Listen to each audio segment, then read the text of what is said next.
VM. भाई हम हिंदुस्तानियों को बतियाना बड़ा पसंद है। बंगाली में अड्डा, उड़िया में खोट्टी, कन्नड़ा में हरटे और हिंदी में पुलियाबाजी। इस कला के लिए हमारी हर भाषा में एक शब्द है। तो प्रणय और मैं तो अक्सर मिलकर पुलियाबाजी करते ही रहते हैं। हमने सोचा कि आपको भी इसमें शामिल कर लिया जाए। तो आइए प्रणय और सौरभ के साथ करते हैं पुलियाबाजी। हेलो सौरभ, कैसे हैं आप?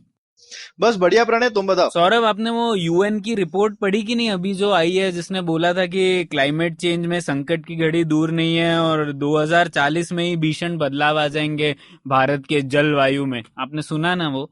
हाँ बिल्कुल, मतलब बहुत ही चिंता का विषय है। और आजकल ये दिवाली का सीजन और पंजाब में स्टबल बर्निंग चल रहा है, तो सबके दिमाग में पॉल्यूशन तो बहुत हाई है ही, लेकिन हम सोचते हैं तो 4 दिन की प्रॉब्लम है। सही बात है। हाँ, और क्या लॉन्ग रेंज प्रॉब्लम है वो तो हम लोग ज्यादा सोच ही नहीं पा रहे। और इसमें सौरभ एक और इंटरेस्टिंग बात है कि आप कितना भी डेटा दे दीजिए इस बारे में कि क्लाइमेट चेंज हो रहा है वगैरह, फिर भी लोगों को कोई फर्क नहीं पड़ता और सरकारों को भी कोई फर्क नहीं पड़ रहा है। 20 साल और 25 साल के अंतराल की चीज तो छोड़ ही दो, मतलब हम तो हर साल ही हम लोगों का इसी टाइम पे इंडिया में इतना हेज का, स्मोक का प्रॉब्लम आता है। हम उसको सॉल्व करते हैं क्या? हर बार जब हल्ला मचाते हैं, जब दिवाली होती है उसके बाद बोलते हैं कोई बात नहीं, साल भर के बाद में फिर से हल्ला मचाएंगे। लेकिन ये वाला दूसरा प्रॉब्लम तो ऐसा है जिसमें कि ये 4 4 दिन का प्रॉब्लम नहीं है। जब आपका पूरा पर्यावरण ही बदल जाएगा तो ये, जिसको कहते हैं ना, वैसा होता है स्लो बॉइलिंग फ्रॉग, कि आपने एक मेंढक को गर्म पानी में धीरे धीरे धीरे उबालते रहे तो उसको पता ही नहीं चलता कि मैं कब उबल के पक के किसी का खाना बन जाऊंगा। हाँ, कुछ ऐसे ही हो रहा है। तो सौरभ, इस बार पुलियाबाजी में ऐसा करते हैं, डेटा वेटा देने की बजाय हम लोग एक ऐसे व्यक्ति से बात करते हैं जिन्होंने पृथ्वी के दोनों पोल्स पर जाकर क्लाइमेट चेंज का खुद एहसास किया है, और उनसे जानते हैं कि एक्चुअली क्या हो रहा है। क्या बोलते हैं आप? बहुत बढ़िया, मतलब मेरे विचार में इससे बढ़िया गेस्ट पुलियाबाजी में इस टॉपिक पे हम नहीं ढूंढ सकते थे। ठीक है, तो हम लोग स्वागत करते हैं राजा कार्तिकेय का। वो है political affairs officer UN headquarters में, और वो बात करेंगे आज अपने एक्सपीरियंस के बारे में। और उनकी बहुत ही बड़ी इंटरेस्टिंग जर्नी भी है, कैसे वो क्लाइमेट चेंज के बारे में सोचने लगे और क्लाइमेट चेंज स्केप्टिक से थोड़ा बदल के अब क्लाइमेट चेंज के बारे में प्रचार भी कर रहे हैं। तो उनसे बात करते हैं इस विषय पे। स्वागत है आपका राजा। थैंक यू प्रणय, आप दोनों से मिलके बहुत खुशी हुई। बस मैं कहना चाहता हूँ कि ये मेरे निजी विचार हैं और निजी एहसास हैं, जिसकी बिना पे आपसे बात करना चाहता था। बिल्कुल, ये तो पुलियाबाजी है, यहाँ पे सब निजी है। तो बहुत बढ़िया। और यूएन में पता नहीं कितने लोग हिंदी में सुनते होंगे हमारे विचार। जी। तो सबसे पहले हम लोग हमेशा ऐसे शुरुआत से शुरू करते हैं राजा। तो सबसे पहले हम लोग ये जानना चाहेंगे कि आप यूएन के लिए अफगानिस्तान और इराक में भी काम कर चुके हैं, और इससे पहले आप भारत में आईटी सेक्टर में थे। तो आपका मतलब ये जर्नी कैसा था, आप यहाँ पर कैसे पहुंच गए? जी, मेरा सफर कुछ दिलचस्प रहा है। मैं बैंगलोर में कई लोगों की तरह सॉफ्टवेयर इंडस्ट्री में था, सेल्स मैनेजर था 2004 में। जब यूं तो मैं हैदराबाद से हूं, लेकिन बैंगलोर में रह रहा था और काम कर रहा था कि अचानक एक दिन जब घर आके टीवी ऑन किया, 26 दिसंबर 2004 की बात है, जब मैंने देखा कि एक बहुत बड़ी जो है, पहली बार भारत में सुनामी आया है, जो एशियन सुनामी। और उसके जैसे जैसे उसके बाद 3-4 दिन में जिस तरह की कहानियां मैंने अखबारों में पढ़ा और जो टीवी में देखा, उससे मुझे बहुत छू गया। बल्कि तो मैंने कैसे न कैसे इंडियन एयरफोर्स और से बात करके मैं अंडमान निकोबार में पहुंच गया, कार निकोबार आइलैंड में। मेरे पास ज़्यादा छुट्टी नहीं थी, बट ईयर एंड था, तो ऑफिस में कुछ मेल डाल के चला गया और वहां पहुंच के देखा कि जो हो सकता है मैं मदद करूं। वहां पे जाके देखा तो जो देखा, मुझे तो लगा कि यहाँ पे कोई न्यूक्लियर बॉम्ब फटा है। 20,000 का पॉपुलेशन था कार निकोबार में सुनामी से पहले, और उसमें 5,000 यानी 1/4 लोग सुनामी में चले गए। लगभग हर family was affected by the tsunami, और कई लोग जो बचे थे वो सब आइलैंड के भीतर छिप गए थे जंगलों में। तो मैंने सीएएसएफ के साथ काम करते हुए, मैं एक लौता सिविलियन था वहाँ पे, लेकिन मेरी कुछ स्किल्स थी, उनको भी ठीक है, उन्होंने कहा कि चलो साथ में देखते हैं क्या कर सकते हो तुम। तो जंगलों में लोगों को ढूंढा, कहाँ कहाँ जो छिपे थे उनको रिलीफ सप्लाईज पहुंचाए। फिर इसी दौरान एक ये भी तजुर्बा हुआ कि लोगों को पहुंचने का रास्ता नहीं था, क्योंकि जो पहले सड़क था उसको तो समंदर खा गया। तो फिर जंगलों में ढूंढते निकला मैं। तो एक रात कुछ ट्राइबल्स के साथ जा रहा था, वहाँ पे लोकल ट्राइबल पॉपुलेशन के साथ। तो एक सफ़ेद पत्थर दिखने लगे जंगलों में।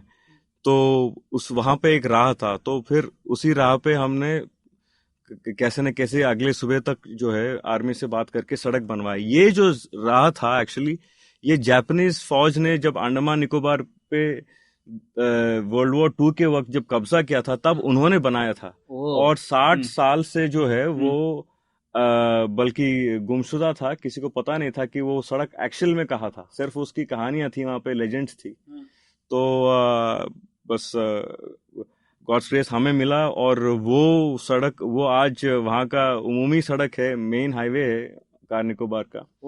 तो इस एक्सपीरियंस में मुझे सबसे बड़ी बात तो ये लगी कि जो अगर कोई बहुत बड़ी प्राकृतिक विपदा आती है, कोई भी नेचुरल डिजास्टर स्ट्राइक करता है, तो कैसे आपकी बनी बनाई जिंदगी जो आपने सालों से दशकों से आपने पाई पाई जोड़ के आपने घर बनाया, टीवी खरीदी, फ्रिज खरीदा, सब कुछ ही चंद सेकंड्स में, मतलब एक दो पल में सब कुछ चला जाता है, सब कुछ खत्म हो जाता है, और आप सोचते रह जाते हैं ये क्या हुआ, क्यों हुआ, मेरे साथ क्यों हुआ? मेरे साथ। मतलब लोगों में इतनी मतलब ऐसी उनकी स्थिति थी कि आंसू सूख गए थे।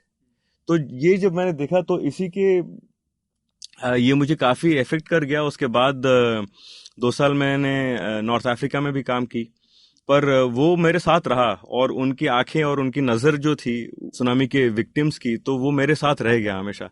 तो उसके बाद मैंने जैसे तैसे इंटरनेशनल रिलेशंस स्टडी किया, और मैंने यूएन ज्वाइन की 2011 में, और मेरी पहली पोस्टिंग हुई अफगानिस्तान में। और अफगानिस्तान में जो मेरा काम था वो that was actually to work on peace processes. तो मैंने ग्राउंड लेवल पे काम किया, कई जगह पे ट्राइब्स के बीच में मीडिएशन किया, जो पानी के डिस्प्यूट्स थे, लैंड के डिस्प्यूट्स थे, और इन्हीं कई डिस्प्यूट्स की वजह से, जो कि नेचुरल रिसोर्सेस के वजह से था, लेकिन ये सारे डिस्प्यूट्स जाके जो है पॉलिटिकल डिस्प्यूट्स बन गए हैं अब। और इन एन एनवायरनमेंट, एक ऐसे देश में जहाँ पे आर्म्स का बहुत ज्यादा सरप्लस आर्म्स हैं, तो ये डिस्प्यूट्स बहुत ही जल्दी वायलेंट बन जाते थे, जहाँ पे जुडिशियल सिस्टम पूरी तहस नहस हो चुका था, because of 30 years of civil war. तो ये चीजें जो है बहुत ही जल्दी इंसर्जेंसी में तब्दील होने में कुछ ज्यादा टाइम नहीं लगता था। तो ये मैंने अफगानिस्तान में देखा। तो मैंने 4 साल अफगानिस्तान में था। उसके बाद जब मैं इराक गया और वहां पे मैंने 2 साल काम की, वहां पे मैंने देखा कि इसी तरह से टिग्रिस और यूफ्रेटिस नदियां, मतलब जो कि the cradle of human civilisation, मानव नागरिकता का सबसे पहली संस्कृति वहीं से जा, मेसोपोटामिया और बेबीलोन की जो है, आज अगर आप वहां पे देखेंगे तो ये नदियां सूख रही हैं। इसके बल, जैसे टर्की ने डैम्स बनाए तो इराक में डाउनस्ट्रीम उसका इफेक्ट हो रहा है, और जैसे तैसे क्लाइमेट वहां पे ऐसे बदल रहा है कि बेबीलोन, जो कि दुनिया की सबसे one of the most fertile areas माना जाता है, वहां पे आप देखेंगे तो नमक, जमीन पे नमक का एक परत बना हुआ है मीलों तक, एक सफेद परत। आप देख के तो मुझे पहले लगा कि ये कहीं बर्फ तो नहीं है, लेकिन इतनी धूप में, अगस्त की धूप में इराक जैसे देश में बर्फ कहाँ से आएगा? तो फिर लोगों ने बताया कि भाई ये तो नमक है सर, नमक, नदी से नमक। मतलब आप सोचिए कि क्या हालत हो चुका है। और इसके रीजन से मैंने देखा कि मेरा जो काम था as a political affairs officer, मेरा काम ये था, मैं to mediate in peace processes, तो सुलह कायम करना, शांति कायम करना बिटवीन ग्रुप्स। फिर मैंने देखा लेकिन मेरा काम तो मुश्किल ही होता जा रहा है, और इसलिए क्योंकि इन सब के पीछे एक बहुत ही बड़ा मोगैम्बो, एक बहुत ही बड़ा विलन था इन सारे डिस्प्यूट्स के पीछे, और वो कोई एक दाइश जैसा ग्रुप ही या कोई इंसर्जेंसी नहीं था, बल्कि इन सबसे बड़ा एक विलन था, और वो है क्लाइमेट चेंज। और उस क्लाइमेट चेंज के भी पीछे एक और शायद विलन है, और वो खुद हम हैं। हम सब हैं, यानी ह्यूमंस। तो इन सब के बाद ये सब ख्यालों की वजह से 2017 में मैं आर्कटिक गया, स्वालबार्ड। मुझे लगा कि ये क्लाइमेट चेंज के बारे में मुझे खुद सीखना है, खुद जानना है, फर्स्ट हैंड मुझे एक्सपीरियंस करना है, वरना मेरी भला भला औकात क्या है इस फील्ड में जहाँ पे कई सारे साइंटिस्ट हैं, कई सारे ज्ञानी विज्ञानी हैं। तो मैं गया स्वालबार्ड, जो कि नॉर्वे के भी उत्तर में है और उत्तरी ध्रुव के आइस कैप का सबसे क्लोजेस्ट आइलैंड है। तो वहां पे, बल्कि स्वालबार्ड एक बहुत ही इंटरेस्टिंग आइलैंड है, क्योंकि दुनिया के 25 देशों के पास ये राइट्स हैं कि वहां के रिसोर्सेस को एक्सप्लॉइट कर सकें, और इन 25 देशों में भारत भी एक देश है। ये कैसे हो गया? ये तो अपने आप में एक कहानी होगी। ये कहानी है क्योंकि बहुत दिलचस्प बात है 1920 में, 1920 में ब्रिटिश इंडिया ने साइन की थी ये ट्रीटी। अच्छा, जिसके अंतर्गत है। तो पाकिस्तान भी होगा फिर तो? नहीं, वहां पे मतलब भारत ही है। अच्छा, उस वक्त तो भारत को ही वो है। तो वहां पे लेकिन जब जाके देखा मैंने, तो वहां पे, और मैं उसके भी उत्तर में गया, न्यू एलिफेंट करके एक जगह, जहाँ पे भारत का आर्कटिक रिसर्च स्टेशन है, उत्तरी ध्रुव का रिसर्च बेस है ध्रुव। अच्छा। तो मैं ध्रुव में गया और वहाँ के साइंटिस्ट से मिला।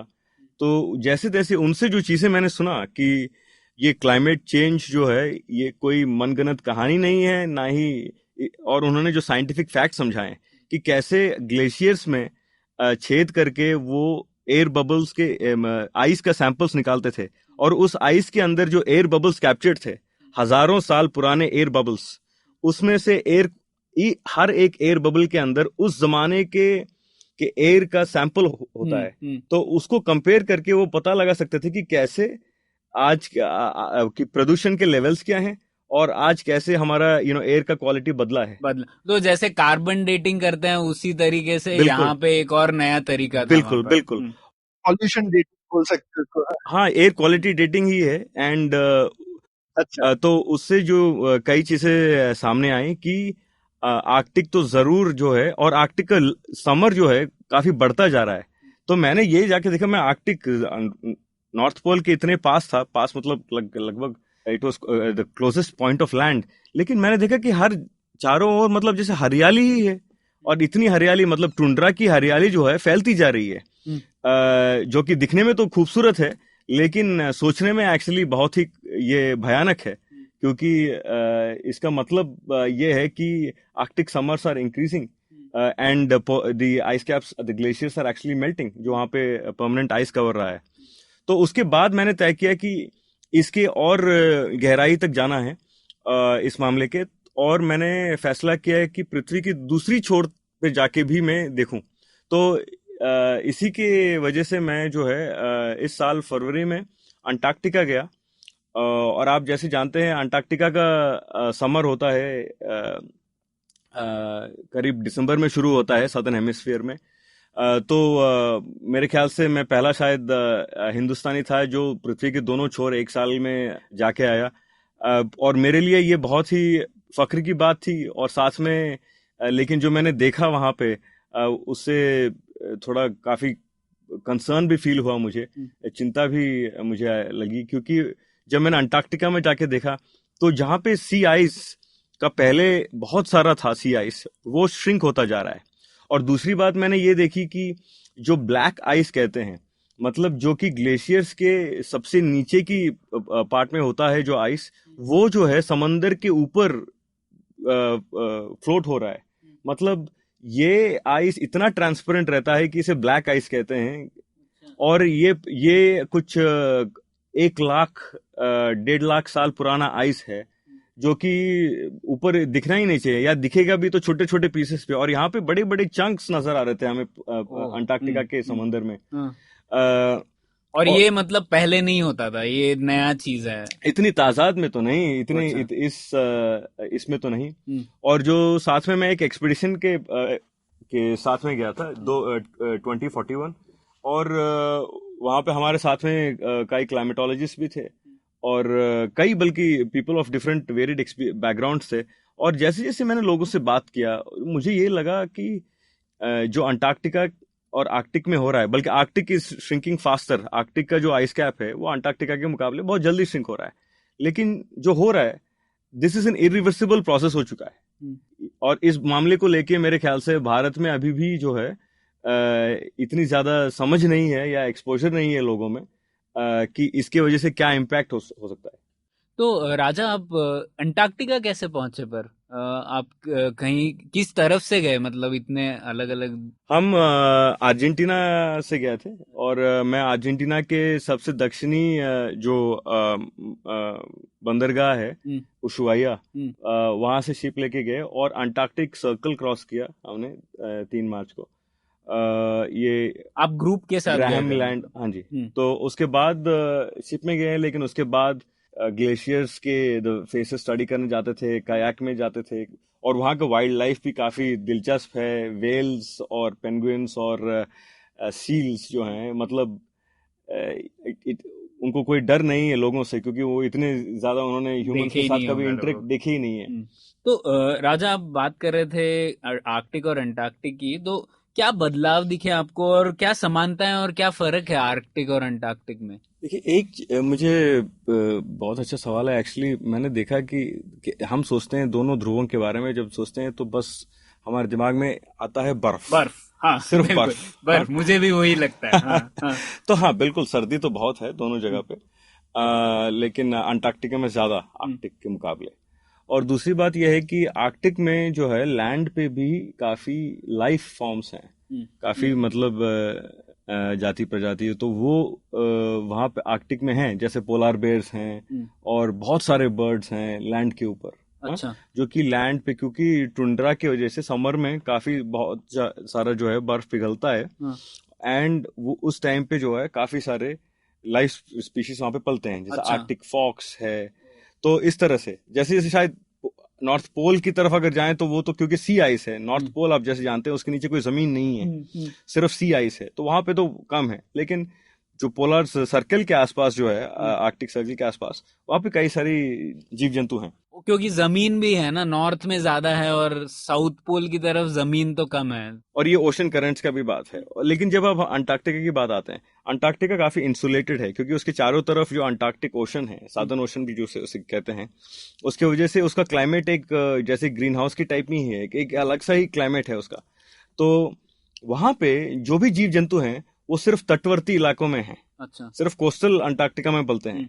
एक्चुअल कॉन्टिनेंटल अंटार्कटिका में आप देखें तो एक कीड़ा है, उसे कहते हैं शायद ऑन बेल्जिका अंटार्कटिका कहते हैं उसे। तो वो एक ही कीड़ा है या एक ही जीव है जो कि अंटार्कटिका में रह सकता है या रहता है। बल्कि उसकी वो भी काफी दिलचस्प है। साल में सिर्फ 1 हफ्ते के लिए जो है वो बर्फ से, जैसे उसका लार्वा से बाहर आता है, वो बड़ा होके बाहर आता है समर के वक्त, और उसकी जिंदगी सिर्फ 1 हफ्ता है, और उसी 1 हफ्ते में वो खाता भी है और बच्चे भी पैदा करता है और मर भी जाता है। मतलब तो मतलब और अंडे भी डाल रखता है। देखा आपने वहां पे जाके?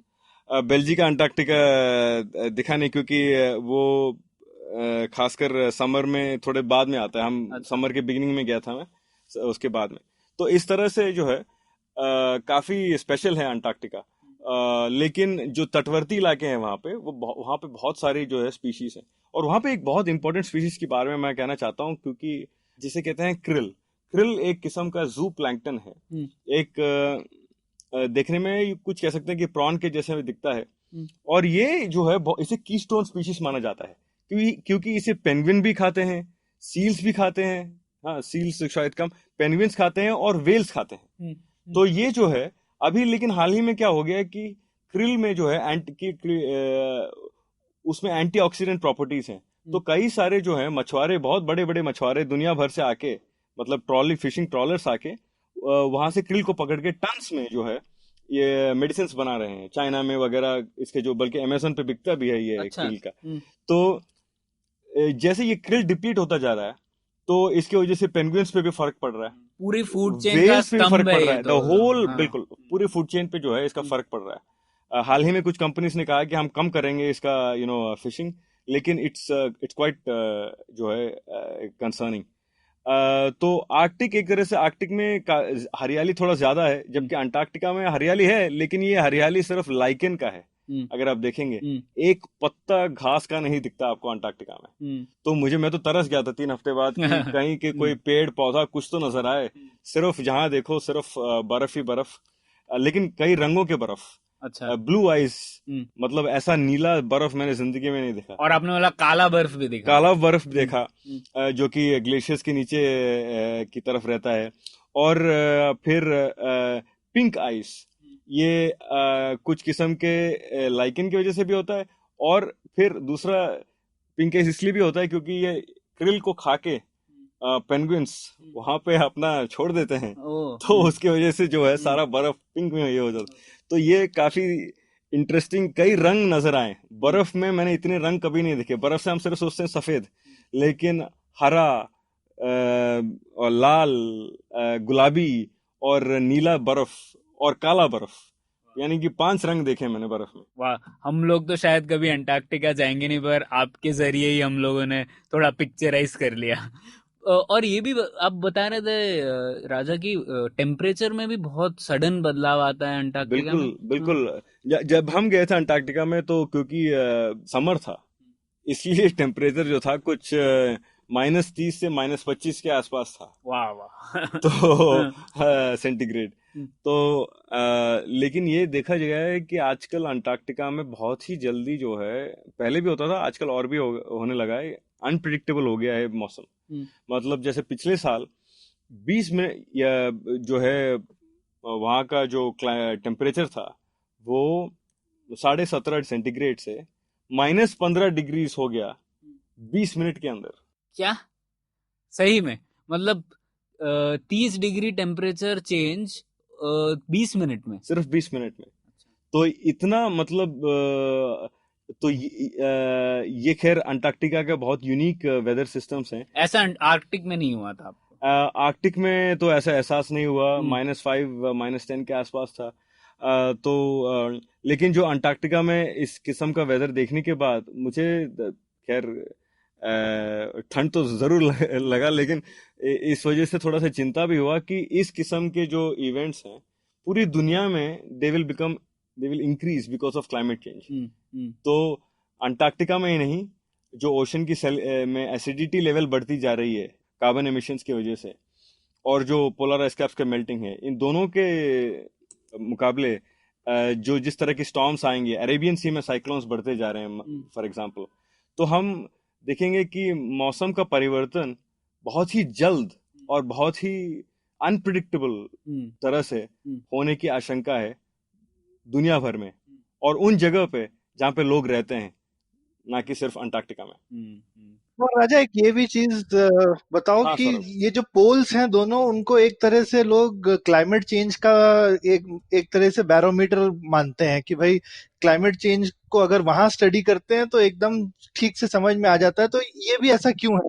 हम ज्यादातर दुनिया जो है वो इक्वेटर के ज्यादा पास रहती है और हम गर्म जगहों पे रहते हैं, तो यहाँ पर क्लाइमेट चेंज के बारे में कम पता चलता है और वहां पर इतना ज्यादा पता चलता है। ऐसा क्यों है? जी, वो इसलिए कि क्योंकि जो दुनिया में जो जितना फ्रेश वाटर है, मतलब आप कह सकते हैं कि पूरी दुनिया में जो पीने लायक पानी है फ्रेश वाटर, उसका 90% जो है अंटार्कटिका के बर्फ में ही वो छिपा हुआ है। मतलब है दैट इज अंटार्कटिका का ice sheet is that big, और ये दोनों पोल्स जो हैं इनके पास जो अगर ये मेल्ट होते हैं, इनके मतलब जो इनका आइस शीट अगर मेल्ट होता है, और इनका आइस शीट जो है मेल्ट भी होता है हर साल, कुछ घटता है बढ़ता है, लेकिन अब जो लॉन्ग टर्म पैटर्न्स हम देख रहे हैं कि ये लगातार जो है एक तरह से घटते ही जा रहे हैं। 1-2 साल में हो सकता है कि बढ़े, लेकिन जनरली घटते जा रहे हैं, और इसकी वजह से जो है समंदर की जो सी लेवल्स हैं वो बढ़ रहे हैं।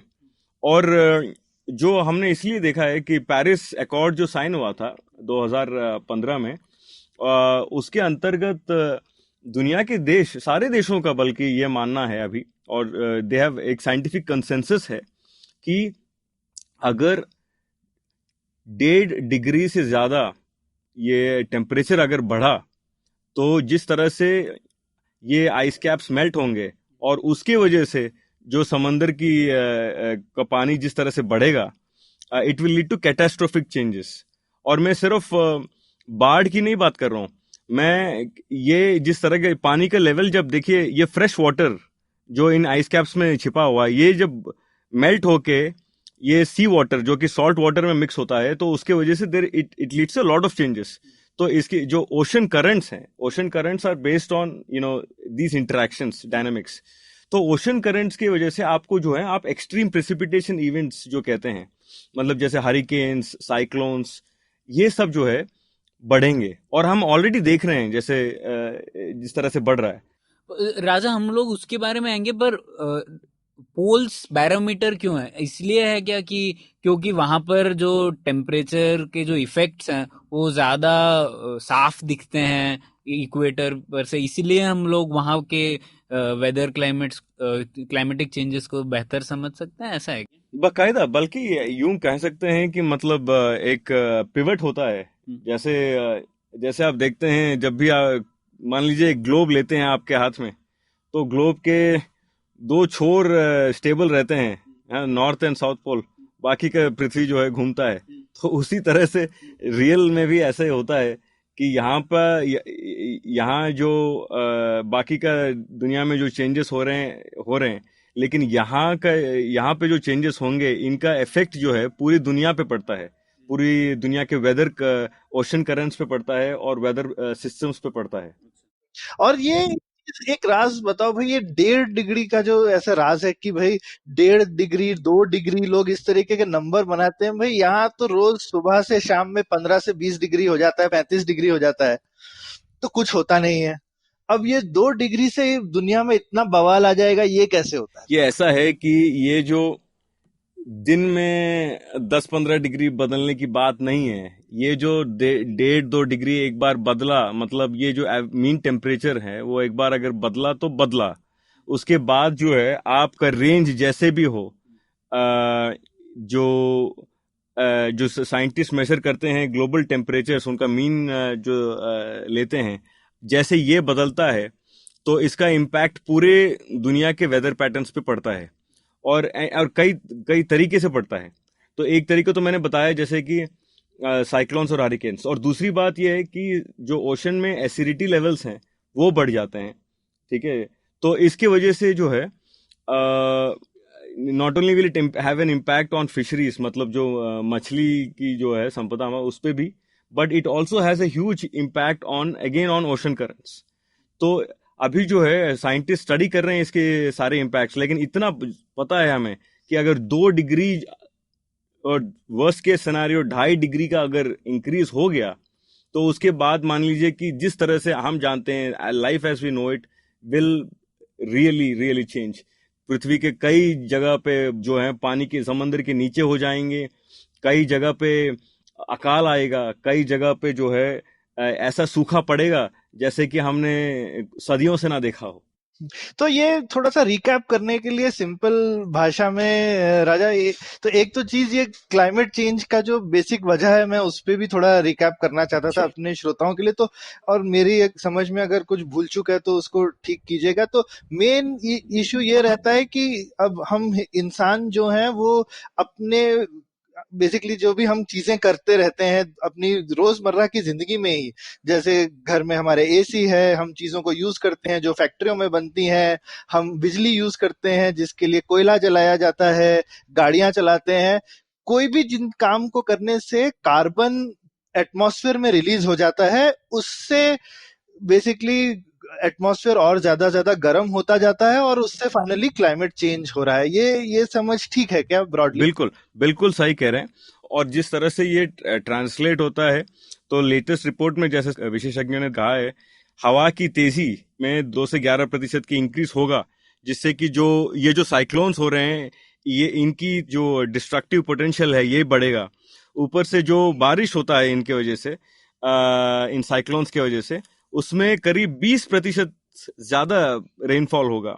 और ये पिछले साल एक हरिकेन हार्वी करके आया था अमेरिका में, उसमें देखा गया था, बल्कि it was a classic example of what can happen. Indian ocean में साइक्लोन्स कहते हैं, अटलांटिक में हरिकेन्स कहते हैं, अटलांटिक और पैसिफिक में। तो ये 5 कैटेगरीज में होते हैं। तो हम ये देख रहे हैं कि पिछले कुछ 10 सालों में कि कैटेगरी 4 और कैटेगरी 5, मतलब जो हाईएस्ट कैटेगरी के जो हरिकेन्स कहिए या साइक्लोन्स कहिए, इनकी तादाद ज्यादा हो गई है and they are happening more frequently than ever before. और ये बारिश और तूफान के अलावा और भी कुछ, मतलब पानी का लेवल बढ़ेगा तो ऐसा होने वाला है क्या कि जो मतलब कोस्टल एरिया है, अभी जैसे केरल में खूब बारिश हुई थी तो बारिश तो हमने देखा बहुत तेज हुई, लेकिन क्या मतलब जो कोस्टल एरियाज हैं वही क्या डूब जाएंगे क्या? ऐसा भी होने की संभावना है? बिल्कुल, ये कोस्टल एरिया से मतलब तटवर्ती इलाकों से ज्यादा इसका जो है इम्पैक्ट पड़ेगा, इसका फर्क पड़ेगा।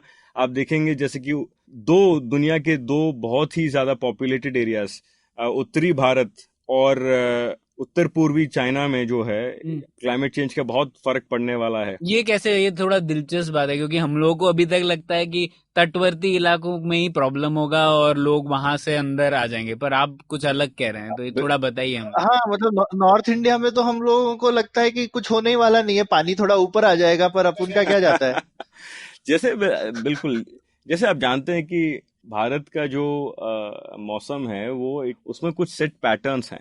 तो भारत की और हम मानसून पे काफी डिपेंडेंट हैं, और इसी मानसून के आते जो है हमारे यहाँ पे आप जानते हैं जैसे राजस्थान पे एक लो प्रेशर एरिया बनता है जिसकी वजह से अक्टूबर हीट कर उत्तरी भारत में पड़ता है। इस तरह के कुछ सेट पैटर्न्स हैं। अब इन पैटर्न्स में चेंज आने की आशंका है, बल्कि ऐसा माना जाता है कि 2050 तक हम कुछ नॉर्थ इंडिया में ह्यूमिडिटी लेवल्स जो हैं कुछ 85% हो जाएंगे। मतलब आप देखिए 85% ह्यूमिडिटी लेवल्स ऐसा होता है कि सांस लेना मुश्किल होता है, आदमी को बाहर काम करने में मतलब इतना पसीना आता है कि बहुत ही मुश्किल होता है काम करना। तो इसके चलते जो है आप ये कह सकते हैं कि खेती करना बहुत ही मुश्किल हो जाएगा उत्तरी भारत में। और इसका ये भी देखा गया है कि ऑलरेडी जो भारत में तेलंगाना और फॉर एग्जांपल भारत में जो सुसाइड्स हुए हैं, एक स्टडी आया था जिसमें ये पाया गया कि करीब करीब 11,000 जो किसानों की जो खुदकुशी हैं, they have been linked to climate change alone. मतलब मौसम के परिवर्तन के साथ हमारे किसान जूझ नहीं पा रहे हैं, और उनके टेक्निक्स और उनके प्लांटिंग मेथड्स और उनके क्रॉप सिलेक्शन मेथड्स की क्या क्या उगाएंगे उसमें तब्दीली ना कर पाने की वजह से, और उसकी वजह से बढ़ते हुए जो उधार की वजह से करीब 11,000 हमारे किसान जो हैं अपनी जान खो बैठे हैं। और लेकिन लोगों में अनफॉर्चुनेटली अभी तक इसकी जो है पूरी जानकारी नहीं है। अच्छा, तो आप बोल रहे हैं कि नॉर्थ इंडिया में जैसे अकाल पड़ सकता है या फिर क्रॉपिंग पैटर्न चेंज हो जाएंगे, तो उससे क्या फर्क पड़ेगा? सिक्योरिटी डायमेंशन पे भी बहुत कुछ फर्क पड़ेगा इससे? बिल्कुल, मैं तो कहता हूं कि आज तक जो है इसे कहते हैं, हम कह सकते हैं क्लाइमेट एडेप्टेशन। क्योंकि अब मैं थोड़ा, ये शायद निराशाजनक होगा, लेकिन मुझे कभी कभी लगता है, जितना मैंने इसके बारे में पढ़ा है, सुना है, लोगों से बात की है, और खुद पृथ्वी के दो छोरों में जाके जो देखा है मैंने कि स्थिति ऐसी है कि अभी हमें तैयार रहना चाहिए जो इवेंट्स होंगी अब, क्योंकि क्लाइमेट चेंज बहुत आगे जा चुका है। अब कैसे हमें एमिशंस तो कम करने ही हैं, हमें ज्यादा पेड़ डालने चाहिए, और हमें बिल्कुल जो है हमारा जो कंजम्पशन है इलेक्ट्रिसिटी का वो कम करें। कोयले का कंजम्पशन तो बिल्कुल ही बंद कर दे 2050 तक। विंड और सोलर पावर इंक्रीज करें, एग्रीकल्चर टेक्निक्स को भी बदलें, और कार्बन कैप्चर जो कहते हैं, मतलब जो ऑलरेडी हमने कार्बन एटमॉस्फेयर में भेज चुके हैं उसको कैप्चर करके भी जो है हम स्टोर करें। ये सब तकनीक तो हैं, लेकिन ऐसा सिचुएशन आ चुका है कि अभी हमें शायद एडेप्टेशन के लिए तैयार होना पड़ेगा कि where we are ready for what will happen. अभी तो एक सेकंड, तो आप बोल रहे हैं राजा कि ये सब तो करना है ही, मतलब कोई शक नहीं है, पर ये सब करना भी काफी नहीं होगा। और हम लोग इस स्थिति में पहुंच गए हैं कि हम लोगों को जब हम लोग इस स्थिति में पहुंच जाएंगे कि एक्चुअली लोग माइग्रेशन करना है या पलायन हो जाएगा क्लाइमेट चेंज के लिए, तो उस स्थिति के लिए हमें आज से तैयार होना है। बिल्कुल, और ये स्थिति कोई दूर की बात नहीं है। मैं अगले 15-20 सालों में बहुत ही ज्यादा माइग्रेशन होगा भारत के अंदर।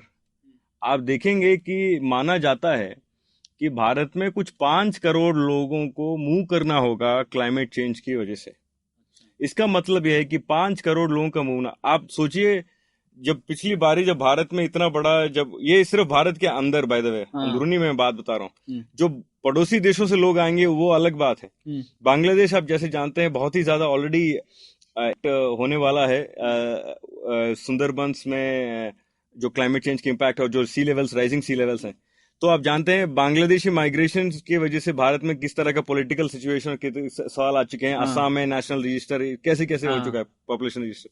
तो इस तरह का और भी और पिछली बारी जब 1971 में जब 1 करोड़ लोग के आसपास जो इंडिया में आ गए थे, तो भारत तो उनको ईस्ट पाकिस्तान से, तो भारत ने तो मतलब जंग ही छिड़ गया था। तो इस तरह के मतलब जब भारत के अगर भीतर ही अगर 5 करोड़ लोग आएंगे और बांग्लादेश जैसे देशों से भी ज्यादा और लोग आएंगे, तो आप सोचिए क्या सिक्योरिटी एनवायरनमेंट पैदा होगा। एक बात। दूसरी बात कि भारत के प्रदेशों में, भारत के अंदर जो है कई सारे मतलब विभिन्नता में एकता हम जो कहते हैं, तो बहुत सारी विभिन्नताएं हैं। तो हम देख चुके हैं जैसे कि मुंबई में कुछ सालों पहले जैसे कुछ राजनीतिक पार्टियों ने कहा कि बिहार के लोगों को नहीं आना है यहाँ पे, और उसको लेके तनाव पैदा हो गया था और कई सारे अटैक्स, कई सारे ये हुआ। आप सोचिए सिर्फ मुंबई जैसे एक शहर में ऐसा हो सकता है, तो 5 करोड़ लोग अगर उत्तरी भारत से दक्षिण भारत, पश्चिमी भारत, कहीं भी और जाएं, तो इस मूवमेंट की वजह से क्या इम्पैक्ट होगा। भारत में 40 लाख जो हैं फिशरमैन हैं, मछली पकड़ने वाले, इनका जब लाइवलीहुड मुश्किल हो जाएगा और इनको दूसरी कामों में लगना होगा, हो सकता है कि इसके वजह से जो है हम प्रांतीयवाद बढ़ जाए। हो सकता है इसके वजह से हम कह सकते हैं कि जैसे जैसे जो पहले जाएंगे ये नौजवान लड़के चले जाएंगे दूसरी जगह पे, और वहाँ महिलाएं रह जाएंगी, तो उसके वजह से उनके जो जेंडर रोल्स में फर्क पड़ेगा कि ज्यादा अगर औरतें काम करने भी लग जाती हैं वहां पे कि खेतों में वगैरह मान लीजिए, तो उसके वजह से जो सोशल इम्पैक्ट होगा वो भी एक होगा कि उसको अपोज करने वाले होंगे। एक्सट्रीमिज्म इस तरह से बढ़ सकता है। और ये मैं कोई आपको कहानी नहीं बता रहा हूँ, मैं आपको ये चीजें दूसरे देशों में हो चुका है ऑलरेडी। साउथ सुडान में आप देखिए जिस तरह से रिसोर्स डिस्प्यूट्स, पानी और मछली पकड़ने को लेके, it has led to a lot of discrimination, it has led to a lot of polarization। मैं साउथ सुडान और सोमालिया की बात कर रहा हूँ। और इसी तरह से नाइजीरिया में क्लाइमेट चेंज की वजह से जो कई सारे, जो अभी बोको हराम से लेके कई सारे जो इश्यूज आ रहे हैं, इसमें क्लाइमेट चेंज का बहुत बड़ा हाथ माना जाता है। तो इराक और अफगानिस्तान में तो खैर मैं खुद आपको फर्स्ट हैंड बता सकता हूँ कि कहाँ कहाँ पे क्लाइमेट चेंज की वजह से सिक्योरिटी हैज बीन इम्पैक्टेड। तो ये सारी चीजें जो इन कई देशों में हो चुके हैं, ये हमारे भारत में भी हो रहा है, बल्कि हम शायद इसका अभी तक जो है गहराई तक जा नहीं पाए, बल्कि ये और भी होगा।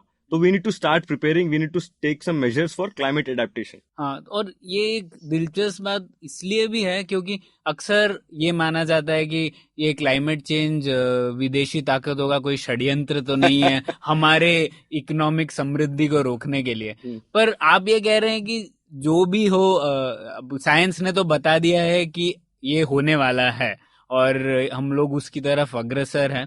तो चाहे उन्होंने किया हो या हमने किया हो या और किसी तीसरे लोगों ने किया हो, फर्क हमको पड़ने वाला ही है। तो हमें इसके लिए तैयार रहना ही है, इससे हम बच नहीं सकते। बिल्कुल, मतलब देखिए षड्यंत्र है हम कह सकते हैं, लेकिन एक बात तो है, जाहिर सी बात है कि क्लाइमेट में बदलाव जरूर आ रहा है। अगर आप कोई कहे कि इसमें हम मतलब ह्यूमंस का कोई हाथ नहीं है, जैसे कोई इसमें कोई ह्यूमन एजेंसी नहीं है कि हमारे वजह से कार्बन एमिशन से नहीं हो रहा है, ठीक है, कोई आर्ग्यू करे, लेकिन क्लाइमेट चेंज हो जरूर रहा है। आप देखेंगे कि प्री इंडस्ट्रियल लेवल्स, मतलब मान लीजिए 1840 1850 के मुकाबले आज का टेम्परेचर 1 डिग्री ज्यादा है। This is a scientifically proven fact which is acknowledged widely. और हमारे ही देश में अगर आप देखेंगे तो कुल्लू मनाली में जैसे 30-32 डिग्री के टेम्परेचर्स हो गए थे, अभी 2016 की बात बता रहा हूं मैं। तो ऐसा हीट वेव्स आए हैं कि हमारे बुजुर्ग कहते हैं कि हमने तो कभी देखा ही नहीं इस तरह का। और तो और हाल ही में जो केरल में जो बारिश हुआ कि 100 सालों में ऐसा बारिश देखा नहीं गया। उसके पहले 2005 में मुंबई में, फिर उसके बाद दूसरी बारी फिर जब मुंबई में कुछ साल पहले हुआ जिस तरह का बाढ़ हुआ, जो हमने बारिश हुआ, हमने ये जो इवेंट्स हो रहे हैं ये तो सच्चाई है, ये तो हम देख ही रहे हैं, और इसके वजह से हम सब भी अफेक्टेड थे। हम कैसे मना कर सकते हैं कि ये शायद षड्यंत्र हो या ना हो, लेकिन हमें तो तैयार रहना है कि ये सारे इवेंट्स जो हैं और भी बढ़ेंगे। और पहले भी जैसे दुनिया में ये चीज ऐसा भी नहीं है कि पहली बार हो रही है। जैसे लाखों साल पहले दुनिया में आइस एज होती थी, पूरी दुनिया बड़ी आइस में कवर्ड थी, और उसके बाद में वो चेंज हुई थी कुछ और वजहों से। शायद अभी शायद हम वजह हैं उसकी, लेकिन दुनिया में ऐसा भी नहीं है कि क्लाइमेट बदलता नहीं है। क्लाइमेट बदलता है, और उस बदलाव में बहुत सारे, अब पहले एक वो वूली मैमथ और किस किस टाइप के जंतु होते थे वो गायब ही हो गए, क्लाइमेट इतनी ज्यादा बदली। तो अभी हम इस क्लाइमेट के इतने आदी हैं, अगर ये क्लाइमेट जोर से बदलेगी तो उसका फर्क तो हम पे पड़ेगा ही। ऐसा तो है नहीं कि पड़ेगा नहीं, तो हमें तैयार तो रहना चाहिए। ये मुझे लगता है डिबेट फालतू की है कि शायद हमारी वजह से हो रहा है, नहीं हो रहा है, जैसा आपने कहा हो तो रहा है, तो हमें इसके लिए रेडी रहना चाहिए। बिल्कुल, पृथ्वी एक सिस्टम है, हमारे बॉडी की तरह ही पूरी पृथ्वी जो है एक सिस्टम है, और चेंजेस तो आते हैं इसमें। जैसे हमें सर्दी जुकाम हो जाता है, इस पृथ्वी को भी जो है एक सर्दी जुकाम बुखार जैसी कई चीजें आ सकते हैं। We have to acknowledge the fact that हमें इसके बारे में पूरी तरह से अभी तक पता नहीं है, लेकिन इसका जो इम्पैक्ट है हम ऑलरेडी देख रहे हैं। इसी की वजह से कई विशेषज्ञ मानते हैं कि इस ईरा जो है जिसमें हम जी रहे हैं, जैसे जुरासिक एज रहा है, और तो होलोसीन जो कहते हैं एक और एज रहा है, हम शायद इसे कलयुग कहें।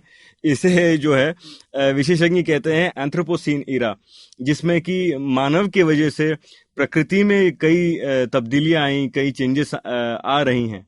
और वो चेंजेस आते हैं, मतलब वो रॉकस्टार में गाना है ना भैया, मतलब वो नेचर के रक्षक मैं भी नेचर तो हम भी इस सिस्टम का ही पार्ट है, और इस सिस्टम को बदल रहे हैं शायद।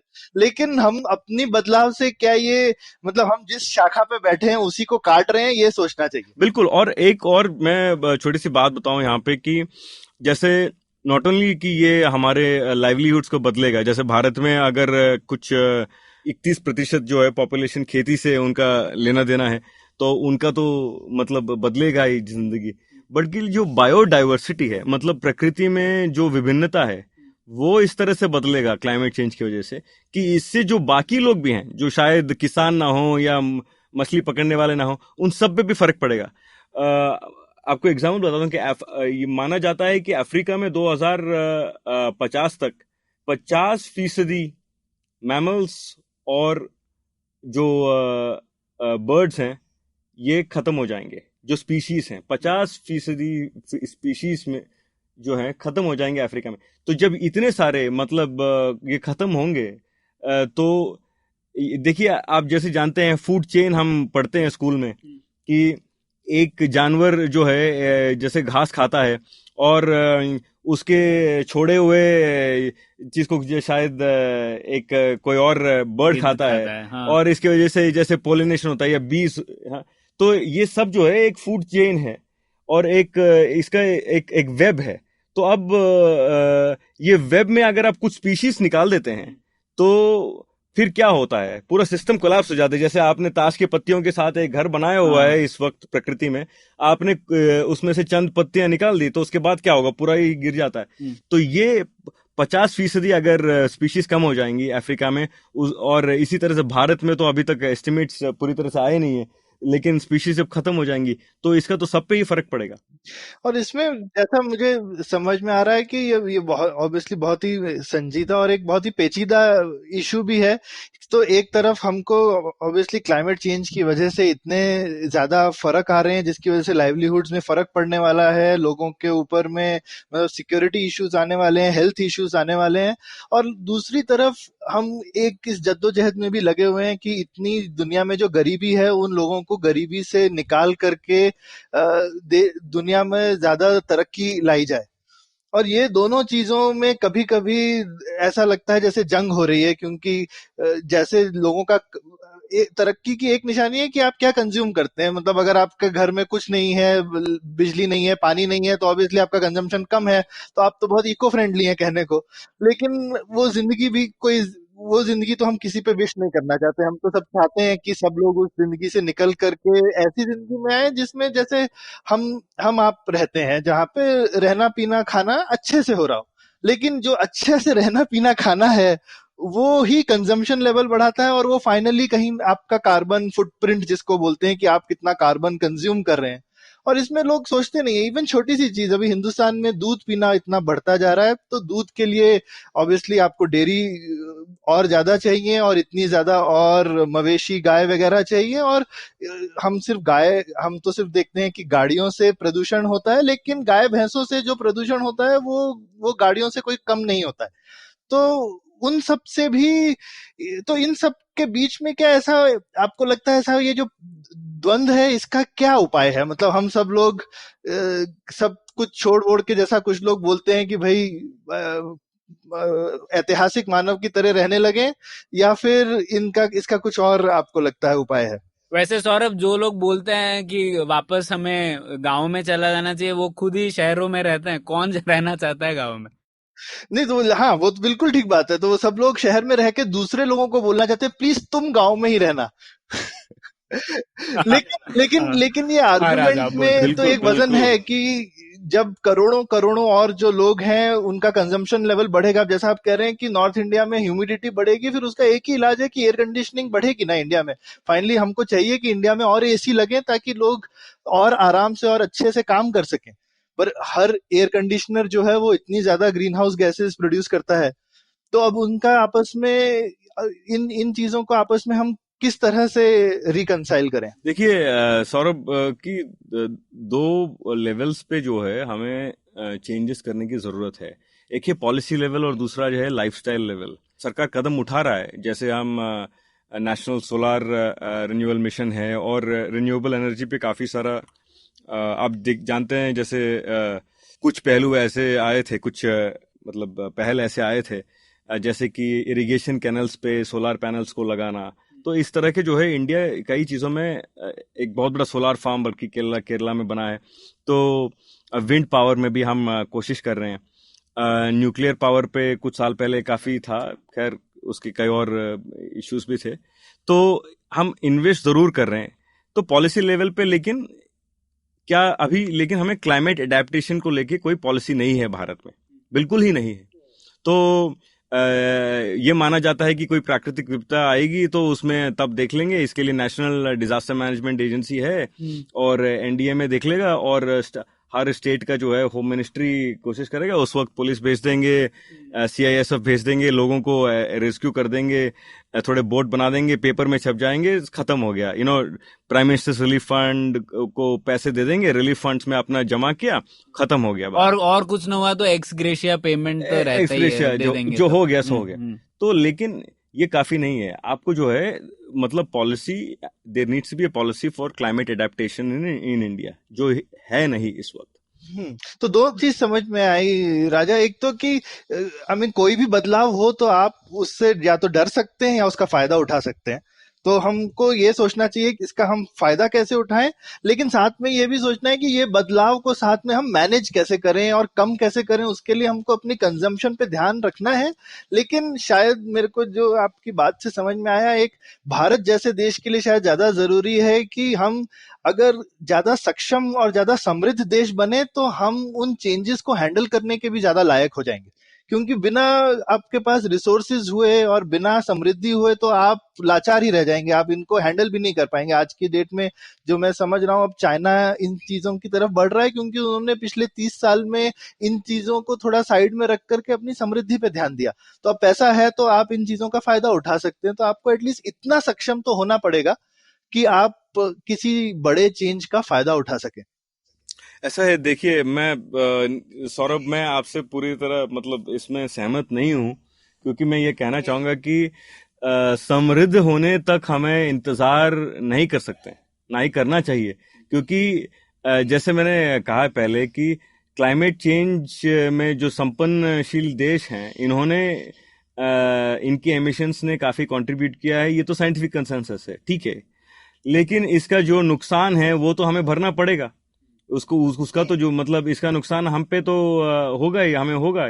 तो ऐसे में हम क्या कर सकते हैं? हम या तो कंप्लेन करते रहें, कि शिकायत करते रहें कि देखिए आपके वजह से जो है हमें नुकसान उठाना पड़ रहा है, आप हमें पैसे दें, टेक्नोलॉजी दें, ठीक है।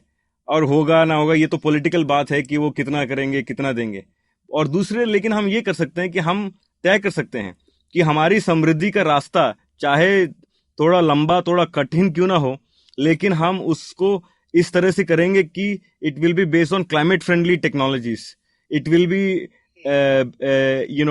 Based on an approach that is, जो कि ज्यादा सस्टेनेबल हो। तो ये तय करके अगर चलें तो हम पूरी दुनिया के लिए एक मिसाल बन सकते हैं।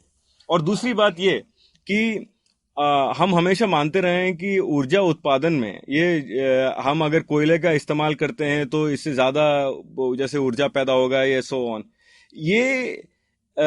हम ये देखते हैं कि इससे जो प्रदूषण होता है लोकली, तो उसके तो हेल्थ इम्पैक्ट जो है हम ऑलरेडी देख रहे हैं। आप जैसे आपने शुरुआत की थी कि जिस तरह से प्रदूषण ये स्टबल बर्निंग की वजह से दिल्ली में, स्टबल बर्निंग ही नहीं और भी चीजें कारणों की वजह से जो है दिल्ली में जिस तरह से प्रदूषण लेवल बढ़ गए हैं। कुछ साल पहले हमने देखा कि ताजमहल पीला होता जा रहा है।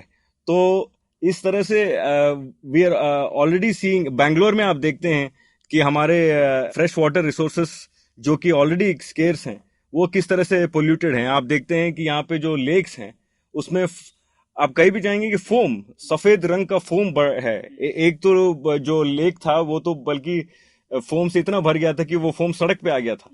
तो अरे एक बार आग भी लग गई थी आग भी लगी लेक में। बिल्कुल। तो अगर हम ये सोच के चलें कि जब समृद्ध हो जाएंगे तब पर्यावरण की बारे में सोचेंगे तो बहुत देर हो जाएगी। तो ये सब साथ में लेकर चलने वाली बात है। इसीलिए जैसा आपने कहा कि ये नीति पूरी थोड़ी ये कॉम्प्लेक्स इशू है। कोई ऐसे सिर्फ हमने एक प्लास्टिक बैग की जगह जूट बैग लेके चले गए, सिर्फ इतना ही थिंकिंग काफी नहीं है। पूरे तरह से सोचने की जरूरत है। और भारत में सिर्फ हम भारत के अंदर ही नहीं सोच सकते, क्योंकि हवा पानी तो पूरी दुनिया का जुड़ा हुआ है। तो हमको foreign policy, domestic policy, energy policy सबको मिला करके ये इशू को नहीं देखेंगे तब तक कुछ होने वाला नहीं। बिल्कुल। और मैं कहना चाहता हूँ खासकर क्लाइमेट एडेप्टेशन पे मैं फिर से जोर देना चाहता हूँ कि एक पॉलिसी की जरूरत है। भारत में एक बहुत बड़ी क्लाइमेट एडेप्टेशन पॉलिसी की जरूरत है, जिसके अंतर्गत हम ये जो 4 पहलू हैं, पहला कि इसके रिलोकेशन ऑफ पीपल, सबसे पहला जो होने वाला है, जो समंदर से बाढ़ आएंगे तो मतलब तो जिस तरह से लोग चले जाएंगे तटवर्ती इलाकों से, तो उनको कहाँ सेटल करेंगे, क्या करेंगे, इसके बारे में जो प्लान्स बने। ये राजा, मैं आपको कहना चाहूंगा कि इसके लिए हम लोगों ने 2015 में एक पॉलिसी का भी प्रपोजल दिया था कि क्यों ना भारत एक ग्लोबल रीलोकेशन इंश्योरेंस फ्रेमवर्क के बारे में सोचे, जिससे कि जब वह स्थिति आएगी तब सोचने की बजाय आज से ही क्यों ना हम प्लान कर सके कि, और ये पैसे, इसमें जो इंश्योरेंस के लिए जो पैसा है ये या तो खुद देश की सरकारें दे सकती हैं या बड़े देश दे सकते हैं, वो जो भी हो, पर इंश्योरेंस फ्रेमवर्क ऐसा हो कि आज से ही हम लोग प्लान कर सके कि अगर रीलोकेशन करना पड़े लोगों को, यहाँ से वहाँ कोई अपॉर्चुनिटीज देने पड़े, वो आज से ही हम क्यों नहीं डिसाइड कर पाए। और ये सॉल्यूशन भारत जैसे देश भी दे सकते हैं, ना कि मिटिगेशन के बारे में सोचने की बजाय, मतलब कार्बन कम करने की बजाय, वो सब तो दूसरे सॉल्यूशन है, पर ये रीलोकेशन भारत, ऑस्ट्रेलिया जैसे कई देश कर सकते हैं। बिल्कुल। और ये बहुत ही उम्दा सुझाव है और मैं उम्मीद करता हूँ कि ये आगे भी बढ़े, क्योंकि इस तरह से हमें रिलोकेशन के बारे में सोचना चाहिए। और दूसरी बात जो है, दूसरा पहलू सिक्योरिटी इम्प्लीकेशंस, कि इसकी वजह से जब लोगों का मूवमेंट होगा, चाहे वो नॉर्थ से साउथ हो या ईस्ट से इंटीरियर में हो, कोस्ट से इंटीरियर में हो, तो इसकी वजह से जो jurisdictional issues, policing issues, internal security issues जो भी पैदा होने वाले हैं, इसके लिए हमारे पास क्या प्रिपरेशन होगा, क्या प्लान्स होंगे। तो this is also have to be part of climate adaptation.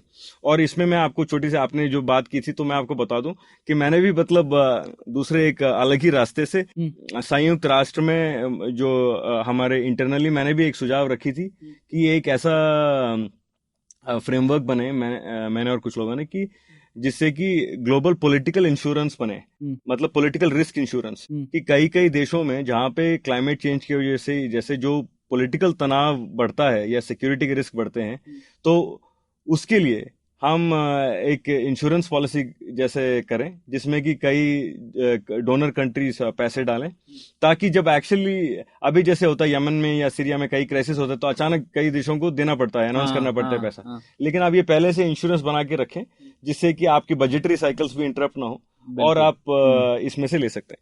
तो सिक्योरिटी इम्प्लीकेशंस पे भी जो है क्लाइमेट एडेप्टेशन का फर्क है। और तीसरा और चौथा पहलू ये होगा कि हमें लाइवलीहुड्स के बारे में सोचना होगा कि जो इस वक्त हमारे कंट्री में इकोनॉमी में खेती और मछली पकड़ना जैसे जो काम है ये सस्टेनेबल नहीं होंगे लॉन्ग रन में। तो इसलिए हमें इतने सारी जो इससे बेघर होंगे या बेरोजगार होंगे, इन लोगों के लिए कोई और एम्प्लॉयमेंट के तरीके सोचने होंगे। अब हम इस वक्त जितने इंजीनियर्स पैदा हो रहे हैं भारत में, उनके लिए तो हम रोजगार पैदा नहीं कर पा रहे हैं। आप सोचिए अगर 40 लाख मछली पकड़ने वाले हैं अगर बेरोजगार हो जाएं तो इनके लिए हम क्या भला कर पाएंगे। तो but we need to prepare, इसके बारे में हमें सोचना पड़ेगा। और आखिरी पहलू उसमें ये कहूंगा कि इसमें एक जेंडर एस्पेक्ट, मतलब क्लाइमेट चेंज की वजह से जो मूवमेंट होगा, इसके वजह से मेल फीमेल जो मतलब रिलेशंस हैं, इसमें भी काफी फर्क पड़ेगा। मतलब परिवार के अंदर, और जो कई परिवार बिखर भी सकते हैं, और इसकी वजह से मेल फीमेल जेंडर रेशियोस में भी कुछ जगह पे फर्क पड़ेगा। जैसे जो सबसे पहले तो जब जो चलते हैं वो जैसे नौजवान चले जाएंगे दूसरे प्रदेशों में, तो कंट्री के अंदर जो जेंडर रिलेशंस को लेके देयर विल बी कई सारी चीजें हो सकती हैं इसकी वजह से। आप तो जानते हैं जैसे दिल्ली में जब जो केस हुआ था, निर्भया केस वगैरह आया था, तो जो कई लोगों ने ऐसी शिकायत की, कुछ लोगों ने की ये इसलिए हो रहा है क्योंकि दिल्ली में बाहर से कई लोग आ रहे हैं। तो अगर आप सोचिए जब इस स्केल पे 5 करोड़ लोगों का जब मूवमेंट अगर होता है भारत के अंदर, तो उसकी वजह से क्या क्या इश्यूज पैदा हो सकते हैं। तो ये चारों पहलू पे जो है gender relations, livelihoods, internal security और जनरल रिलोकेशन, इन चारों पहलुओं पे हमें फोकस करते हुए एक क्लाइमेट एडेप्टेशन पॉलिसी, कम से कम एक वाइट पेपर गवर्नमेंट को लिखने की जरूरत है। और राजा, ये तो आपने बहुत बढ़िया बात की कि सरकारों को क्या करनी चाहिए, और हम लोग क्या कर सकते हैं। ये जो इतने श्रोता हैं पुलियाबाजी के, उन लोगों को अगर कुछ करना है तो क्या कर सकते हैं वो? आप बात करना शुरू करें, पुलियाबाजी शुरू करें। मैं कहता हूं कि हम सवाल तो पूछें कि क्यों है कि हमारे देश में 11,000 अगर किसानों की मृत्यु होती है, खुदकुशी करते हैं हर साल, तो हम इसके बारे में ये आंकड़े जब आते हैं तो हम टीवी में देखते हैं, अरे सोचते हैं, बस भूल जाते हैं। हम कहाँ अपने अड्डा पे बैठ के या कहीं पुलियाबाजी करते हुए या कहीं दोस्तों के साथ बैठ के कहाँ इन चीजों के बारे में बात करते हैं। हमें सवाल पूछने चाहिए हमारी सरकारों से कि क्यों है कि इतने सारे किसानों की ये हालत क्यों है। जो आपने हाल ही में देखा महाराष्ट्र में जो किसानों का बहुत बड़ा रैली चला, और भारत में इस वक्त कई सारे किसानों के मूवमेंट्स हो रहे हैं, उनका जो हालत है बहुत ही खराब है, क्यों है। और इसमें जब ये सवाल हम पूछने लगेंगे तो उसके रिलेटेड कई सारे पहलू सामने आएंगे, जैसे कि climate change, and then we need to start thinking about उसमें हम क्या कर सकते हैं। हम जो ऊर्जा इस्तेमाल करते हैं उसके बारे में सोचें। हम बड़ी गाड़ी नहीं, ज्यादा एनवायरनमेंट फ्रेंडली गाड़ी लेने के बारे में सोचें अगर हमारे जब पैसा होता है। हम ये सोचें कि जहां तक हो सकता है हम सस्टेनेबल प्रैक्टिसेस, मतलब कि कई लोगों को अच्छा लगता है कि कैलिफोर्निया के आलमंड्स खाएं या कहीं विदेशों से दूसरे इंपोर्टेड चीजें खाएं। देखिए, जब ये चीजें इंपोर्ट होती हैं, अच्छी बात है, हो सकता है कि उसका क्वालिटी भी अच्छा हो, लेकिन इसको आने में कार्बन एमिशंस बहुत होते हैं। तो जो अब संपन्नशील देशों में बल्कि ये मानना है कि by local is not just a way of investing in the local economy, but it's also a way of investing in the environment, क्योंकि इससे जो है आप emissions कट करते हैं। तो इस तरह के बारे में सोचें, और साथ ही रिन्यूएबल एनर्जी पे ज्यादा सोचें। मतलब कि कुछ कंपनियां ऐसी आ गई हैं, अगर आप बल्कि यू कैन इवन पे कह सकते हैं कि मेरी ऊर्जा जो है रिन्यूएबल रिसोर्सेज से आती है तो मैं लूंगा। और बिल्कुल जैसे जो छोटी चीजें होती हैं, जैसे कि प्लास्टिक का इस्तेमाल कम करना, इस सब से भी फर्क पड़ेगा, क्योंकि इनके प्रोडक्शन में जो है काफी सारे पेट्रोकेमिकल्स और जो वगैरह जो जाती हैं, इसकी वजह से भी एमिशंस होता है। तो करने के लिए तो बहुत कुछ है, और पता नहीं पुलियाबाजी के लिए कितना वक्त बचा है। नहीं, और आपने जो कहा ऐसे बहुत सारी चीजें थी जो मेरे बायसेस के खिलाफ जाती है, तो अच्छा लगा आपसे सुन के। सौरभ, कुछ कहना चाहेंगे आप? नहीं, मुझे लगता है कि राजा ने अब बोला है कि हर जगह चर्चा होनी चाहिए, और आज हमारे यहाँ ऐसे जाबाज गेस्ट आए थे तो और उन्होंने अब बात छेड़ी है तो वो दूर तक जाएगी जरूर। बिल्कुल, तो बहुत मजा आया राजा, बहुत बहुत शुक्रिया इस विषय पर हमसे बात करने का। तो थैंक यू, बहुत बहुत धन्यवाद। Thank you Pranay, thank you Saurabh. तो उम्मीद है आपको मजा आया। पुलियाबाजी में शामिल होने के लिए हमसे मिले puliyabazi@gmail.com या फिर @पुलियाबाजी ट्विटर पर। फिर मिलेंगे अगली Puliyabaazi. Look, up in the internet. It's a meme. No, it's a cat video. No, it's the Geek Fruit Podcast. That's right. We interrupt this riveting broadcast to tell you about our show, The Geek Fruit Podcast, where Tejas, Dinkar, and I, Jishnu, talk about everything in pop culture, including DC, Marvel, Star Wars, Netflix, and everything in between. You know how your friends hate it when you ramble about some nerdy crap and you just want somebody to listen to you? Well, sorry, there's nothing we can do about that, but come listen to us ramble and it'll almost be like the real thing. Kind of. Listen to new episodes of the Geek Fruit Podcast every Monday and the Geek Fruit Bulletin every Thursday on iTunes, Google Podcasts, the IVM app, or wherever you listen to podcasts. Happy listening, you nerds.